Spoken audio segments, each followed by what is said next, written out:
By the time Eliza Harlan shoved the bunkhouse door shut with her heel, the little boy in her arms had gone past crying and into that thin, dangerous shiver children get when the cold has worked too far inside them. Snow hissed against the clapboards.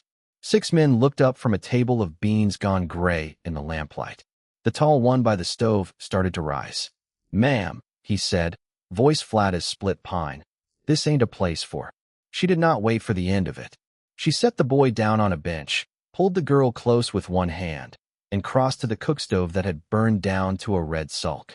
In 3 quick movements, she opened the draft, shook the grate, and fed the fire from the woodbox like somebody who had no patience left for men who stood around and watched heat die. The coffee pot, half forgotten at the edge, hissed back to life. Only then did she look at them.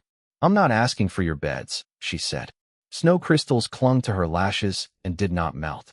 "I want half an hour of warm kitchen for my children. After that, you can turn us back into the dark if your conscience allows it." The room held still. One of the men at the table, a broad old fellow with a notch missing from his left thumb, cleared his throat into his beard. Another, young and raw-boned, set down his spoon as if ashamed to be seen eating while a child's teeth knocked together like harness buckles. The tall man by the stove had a scar working from the edge of his jaw into his collar.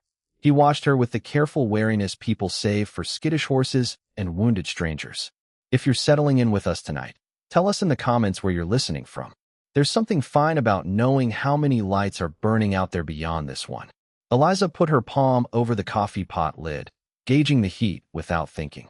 Then she looked once around the room, at the sack of flour slumped half open near the bin, the onion skins on the table, the salt pork rind curled in a dish, the heel of stale bread, the cold beans, the men with shoulders rounded not from work alone, but from too many suppers eaten in silence.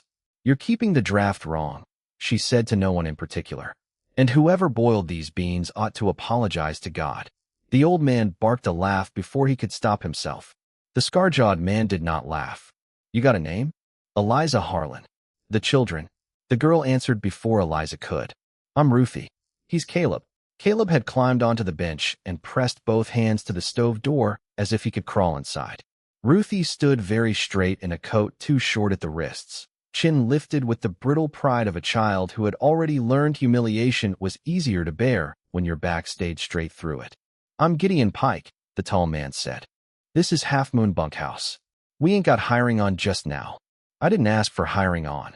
Eliza reached for the beans. "I asked for warmth."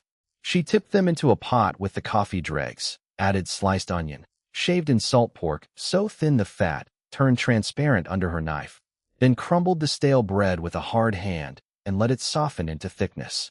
Her movements were quick, exact, with none of the waste of motion that comes from performing competence for other people's approval. She cooked like a woman who had done it hungry, sick, grieving, and dead tired, and had long since lost interest in being admired for it. Ruthie watched every move.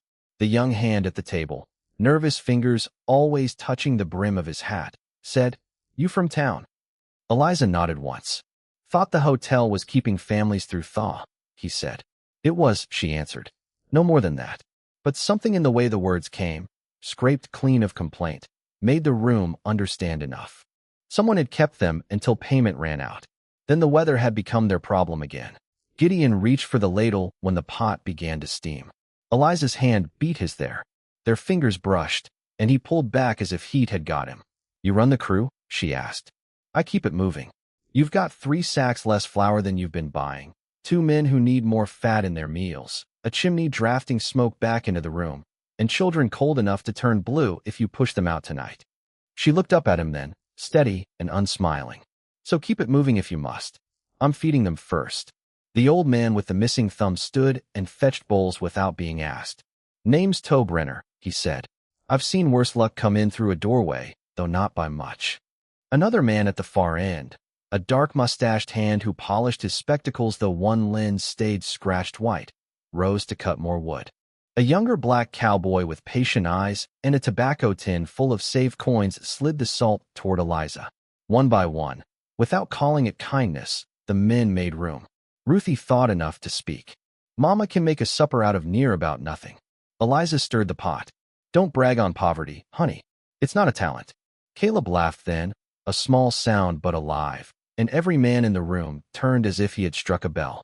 They ate in a silence changed by the smell. Onion, coffee, pork fat, hot bread crust Eliza had coaxed from a skillet with the last of the flour paste. Nothing grand, but it was food made by someone who remembered that a meal could mean more than staying upright through morning. Tobe took one bite and stared into his bowl. "Mercy," he muttered. "I near forgot beans could taste like a woman with sense made em." "Careful," said the spectacled man. "You talk sweeter than that, and she'll think you're courting." A flush moved across Tobe's wind-cut cheeks. Even Gideon's mouth almost changed shape. Then hoofbeats sounded outside, deliberate and unhurried. Every spoon in the room stopped.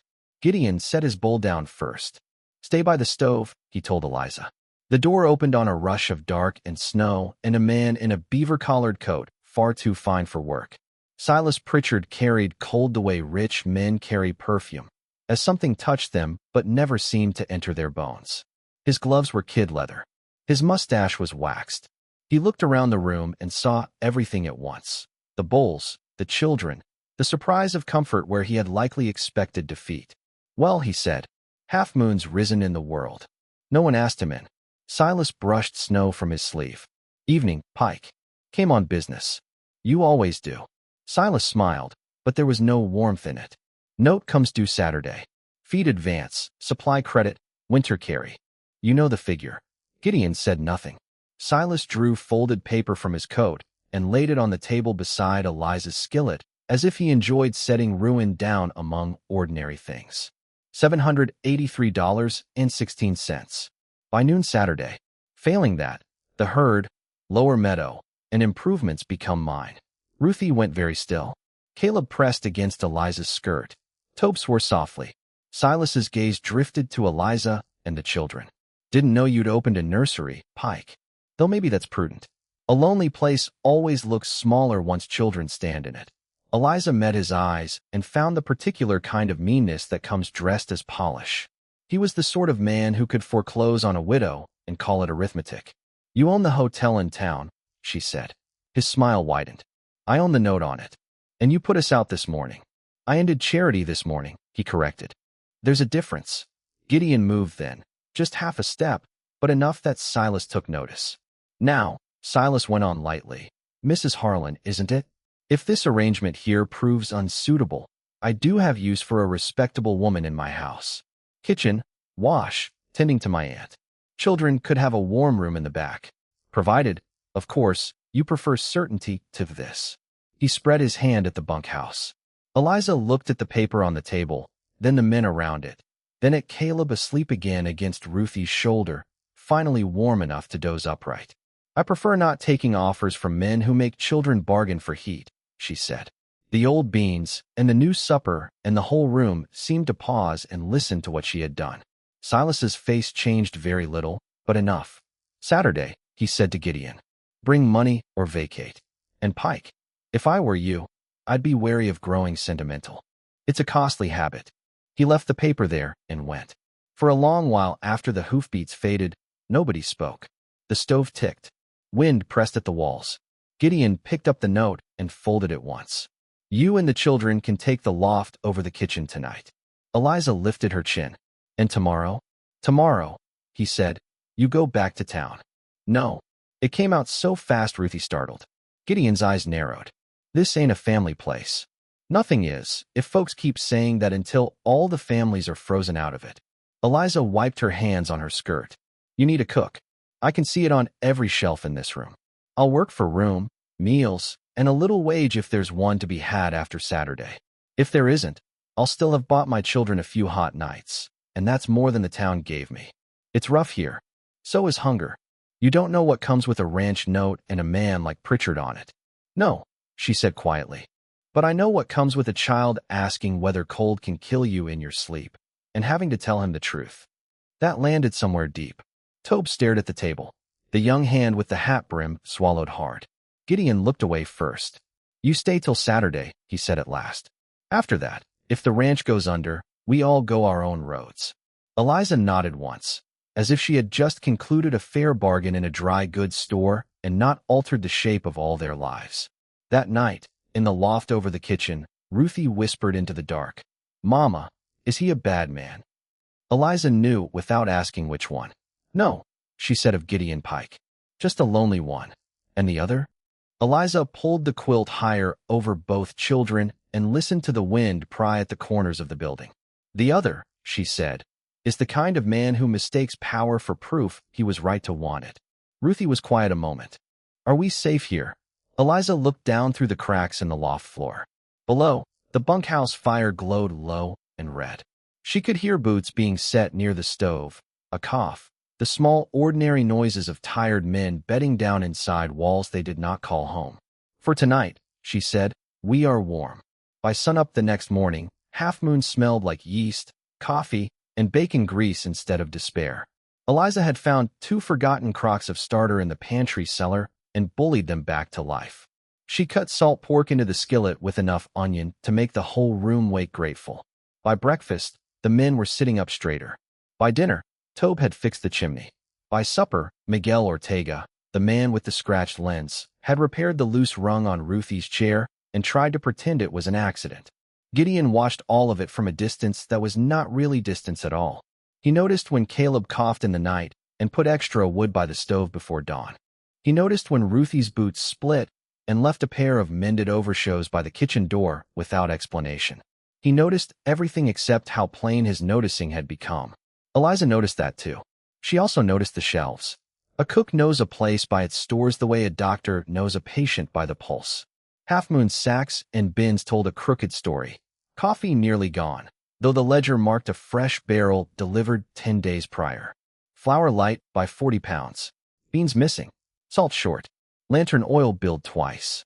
On the third afternoon, she found the account book shoved beneath a stack of newspapers and sat at the kitchen table after the children were asleep, lips moving slightly as she compared figures to what was actually on hand.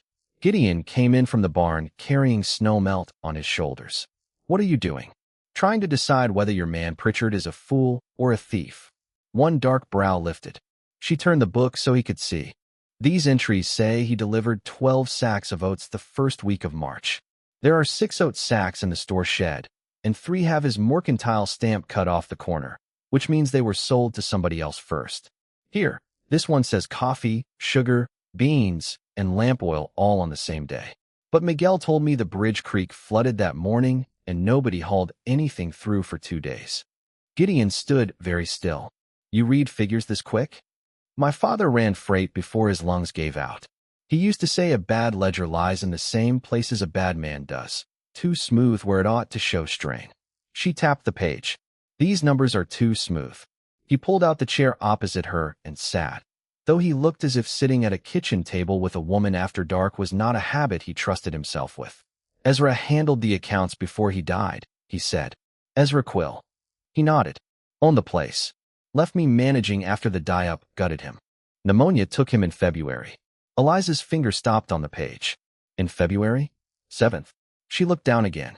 There, in neat brown ink, sat a purchase order marked March 19th, signed with Ezra Quill's name.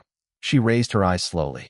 Gideon leaned over the book, followed where she pointed, and all the color left his face. Maybe he ordered before he died, he said. This is a receipt for delivery, Eliza answered. Signed after. Neither of them spoke for several beats. From the bunk room came the low murmur of men playing cards and Tobe's gravelly laugh. A world existed on both sides of that wall. On one side, warmth. On the other, arithmetic sharpened for slaughter. Why didn't you say before? Gideon asked. Because I wanted to be certain before I brought fear into a room already full of it. She closed the ledger gently. Now I'm certain. The next day Silas Pritchard came again, but not alone. He brought a sleigh with blankets, sweet buns from town, and a promise laid out as carefully as a snare. He waited until Gideon and the hands were south with the cattle before stepping into the kitchen, smiling at Caleb over a paper parcel. Thought the little ones might enjoy something better than ranch fare. Eliza did not invite him past the threshold. Ruthie drew Caleb behind her. Silas set the parcel on the table anyway. I won't insult you by pretending I don't admire pride. Pride's often the last possession decent people have left. But pride doesn't keep children warm. My offer still stands. Come to town. Work for me. You'll have a proper stove, a feather bed for the young ones, even lessons if the girl has a head for letters. Eliza wiped her hands and faced him fully. And in exchange? His smile thinned. No exchange. Merely common sense. When the sheriff asks whether this ranch can safely house children, you tell the truth. That the men are rough, the bunkhouse drafty, the supplies poor, and Mr. Pike in no state to manage a family. Eliza's mouth went flat. You want me to help you take the place. I want you to save your children from sinking with it. She ought to have considered it longer than she did. Any mother with sense would have. A warm room in town. School for Ruthie. Safety from the next storm, the next empty shelf, the next man arriving with paper and power in his coat pocket. Instead, she looked past Silas through the window where Tobe had hung a string for Caleb's carved wooden horse to dry after oiling it. She looked at Miguel's careful patch on Ruthie's sleeve. At the extra cream Isaiah had saved from the milk pan because Caleb liked it. At Gideon's gloves, left by the door this morning with one finger split straight through and no complaint made. Then she looked back at Silas. If I leave, she said, I teach my children that every cruel man with enough money gets to decide what truth is. I won't do that. His eyes hardened for the first time. You think these men are your family? I think family is who acts like it when the cold comes. He laughed softly. You've known them 4 days. I knew what you were in 1 minute. That afternoon, after Silas had gone, Gideon found her in the pantry making careful columns on butcher paper. He offered you town again. Yes. And I told him no. Gideon stood in the doorway, one hand braced against the frame, pain moving behind his stillness like weather behind mountains. You should have taken it. Eliza did not look up. You don't mean that. I mean the ranch may be lost whether he's cheating or not. And if it is, then I'd rather your children cursed me from a feather bed than remembered me from a ditch. She set down the pencil and faced him. You don't get to decide for me what kind of danger is acceptable.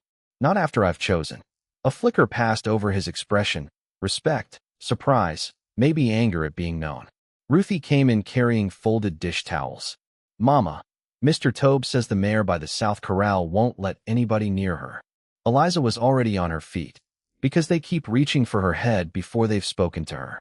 At the corral, 6 men stood around a blood-bay mare rolling her eyes white.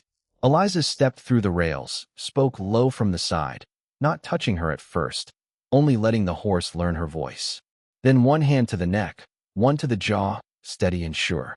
The mare dropped her head. Caleb gasped like he'd seen a miracle. Gideon, just behind him, said quietly, How'd you do that? Eliza didn't turn. Same way you calm children and frighten men. You quit treating fear like disobedience.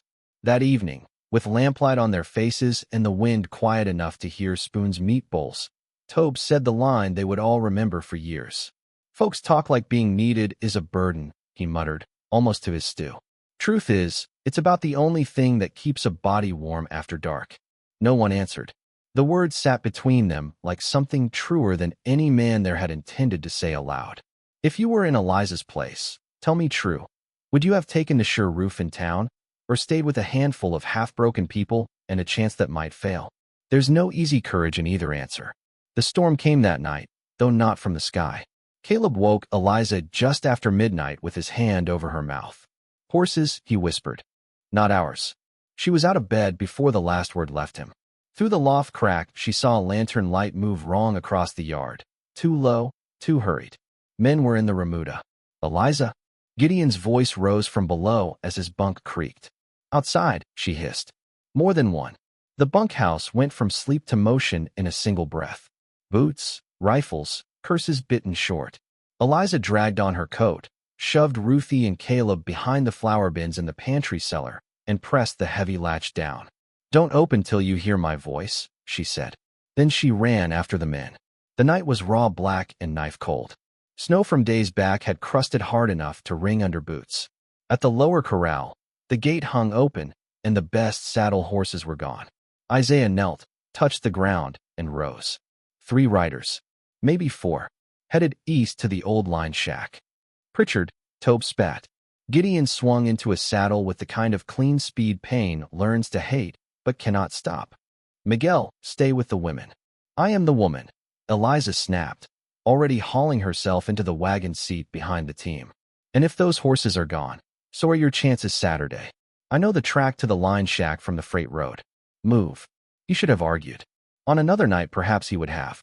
But urgency strips people down to what is useful, and Eliza Harlan was very clearly useful. They rode hard. The old line shack crouched in a draw 2 miles out, one wall listing where spring runoff had undercut it. Lantern light bled through the chinks. Gideon signaled low. The men spread. Eliza eased the wagon behind a stand of scrub pine and slipped down with a shotgun Miguel had thrust into her hands. "I can use it," she said before anyone asked. "Don't look like that. You stay behind me," Gideon said. "No." Something flashed in his eyes, almost fury, almost admiration. Then shouting broke from the shack. They moved. The first hired hand barreled out with a lead rope in one fist and half a curse in his mouth before Tobe leveled him into the snow. Another swung from the side, club raised. Isaiah hit him low at the knees.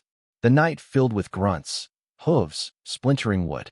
Inside the shack, Eliza saw them all at once. Stolen oat sacks stacked by the wall, harness, coffee barrels stamped with Half Moon's brand cut away, and at the rickety table in the center, Silas Pritchard himself with a ledger open before him and a revolver in his hand.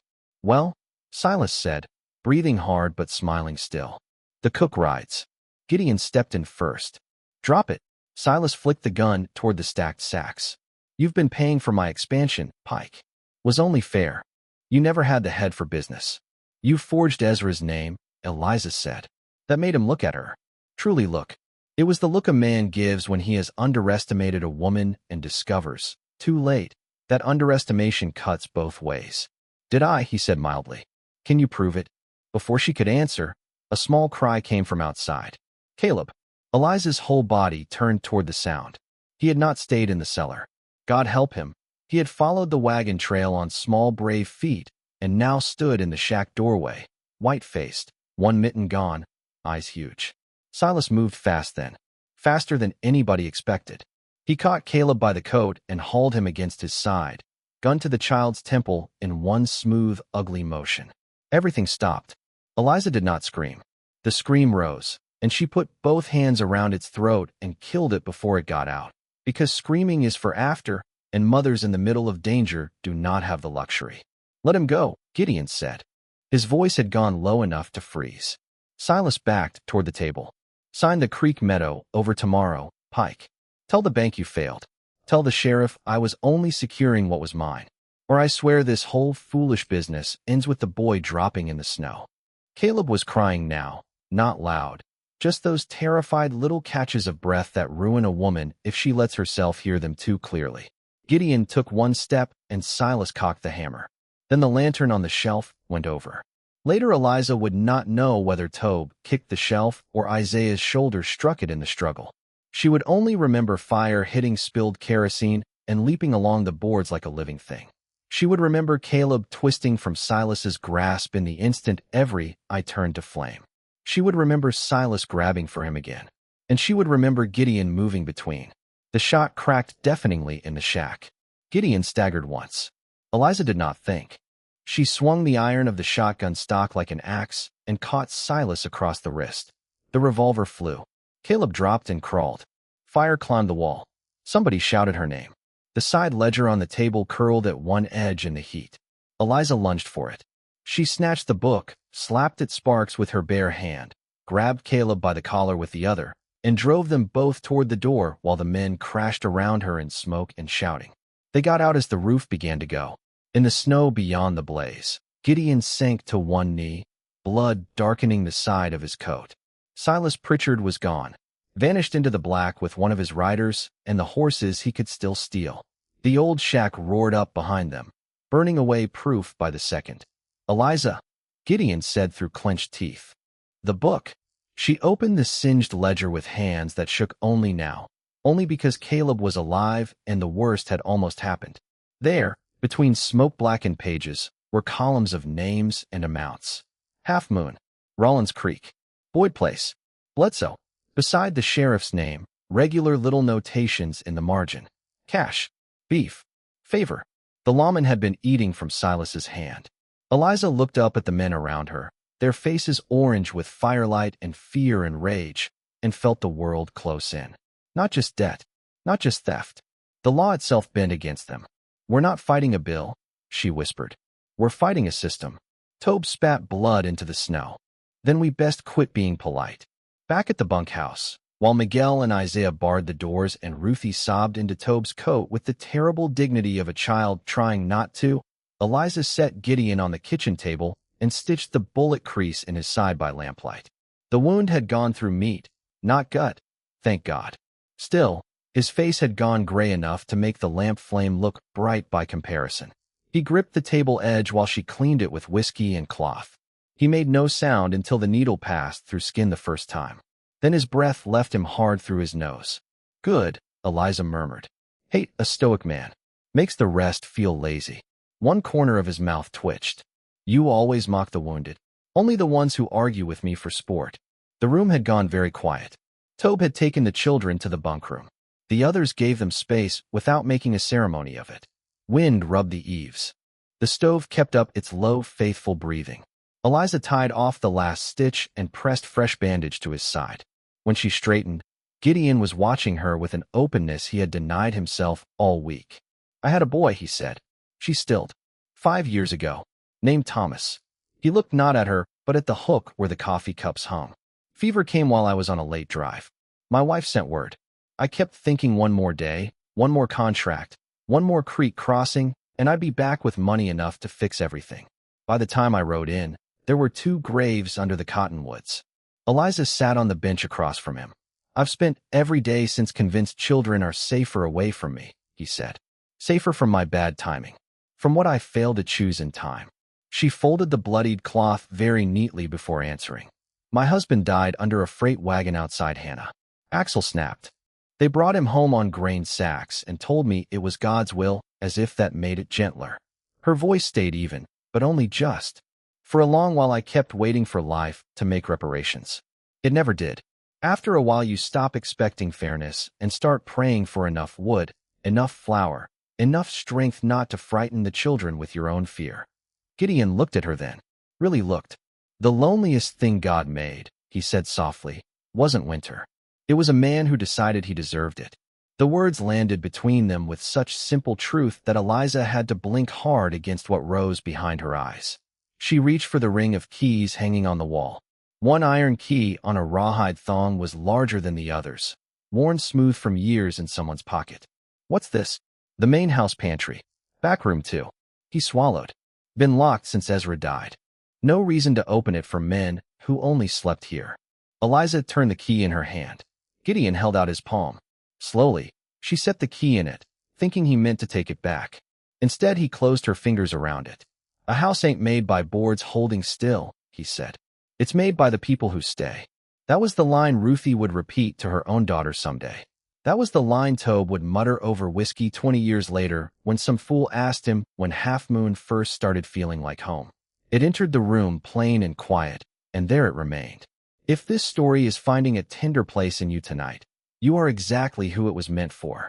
A like and a subscribe tells us to keep bringing you people worth staying with. Eliza stood then because if she stayed seated, she might do something reckless like lay her forehead against his and let the whole room know what had changed. Instead, she busied her hands with coffee. We still have Saturday, she said. And a crooked sheriff. And proof. She touched the singed ledger. Not enough on its own, maybe, but enough if spoken in front of the right ears. The bank won't listen to a cook. Then it's fortunate I'm not only a cook. Dawn came mean and pale over the Medicine Bow country. By 9 o'clock, Half Moon was on the road to town in a procession that looked less like respectability than defiance made visible. Tobe and Isaiah rode flanking the wagon. Miguel had shaved for the occasion and looked as stern as a church elder. Ruthie wore her mended overshoes. Caleb clutched the carved horse in one fist and would not let it go. Gideon sat beside Eliza despite the wound, jaw set against pain. Silas Pritchard had expected to take a broken ranch by noon. What rolled into Medicine Bow instead was a family, though none of them used the word yet. The foreclosure crowd had gathered in the feed store yard because public taking is a kind of entertainment for certain souls. Farmers, drifters, women with market baskets, boys hoping for spectacle. Sheriff Bledsoe stood near the platform, hand resting too easily on his belt. Silas Pritchard was beside him in a fresh coat, wrists splinted beneath leather gloves, expression composed enough to suggest he believed daylight itself belonged to him. At the table sat Mr. Dandridge from the Territorial Bank in Laramie, a narrow man with lemon-colored whiskers who looked offended by dust. Beside him were the county recorder and a stack of papers weighted by an inkstand. Silas saw the wagon, saw Eliza, and something ugly flickered. Bledsoe stepped forward. "Pike, you were told to present payment or stand aside." "Eliza," Gideon said quietly, giving her the floor in front of them all. She stepped down from the wagon with the scorched ledger under one arm and her own butcher paper columns folded in her pocket. Town eyes swung toward her the way crowds always look at a woman only when she has done something inconvenient. "Before any sale," she said, clear enough to carry, "I'd like Mr. Dandridge to inspect evidence of fraud attached to this note." Laughter skittered at the back of the crowd and died when she did not. Silas smiled. "Mrs. Harlan, grief has plainly unsettled you. Perhaps you should leave business to men with standing."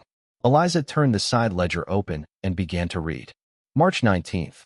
12 sacks oats charged to Half Moon. Receipt signed Ezra Quill. She looked up at Mr. Dandridge. Ezra Quill was buried on March 7th. "I helped wash the coat they laid him in, because Tobe Renner was too heartsick to manage buttons. You may ask him if you like." All at once the yard changed temperature. Tobe stepped forward. "He's telling no lie." Eliza went on. April 2nd. Coffee and lamp oil billed to Half Moon in quantities never received. April 10th. Sugar, beans, cured pork. Diverted. Here are the mercantile notations matching Mr. Pritchard's private side book, rescued last night from the line shack east of the ranch, where stolen Half Moon goods were stored. Mr. Dandridge's offended face sharpened into interest. Side book. She laid it before him, singed edges and all. Silas moved then. "That ledger is stolen property." "From your theft," Isaiah said, voice calm as granite. Bledsoe barked, "Enough." Eliza reached into her pocket and produced her own inventory sheets. "These are my store counts from the last 6 days. Here are corresponding entries from the ranch book. Here are marks showing sacks cut and restamped. Here are names: Rollins Creek, Boyd Place, Miller Spread. Other ranches billed twice by the same hand." A murmur ran through the crowd.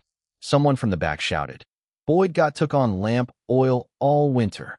Mr. Dandridge took the books. The county recorder leaned in. The silence that followed had teeth. Then Eliza touched one line with her finger.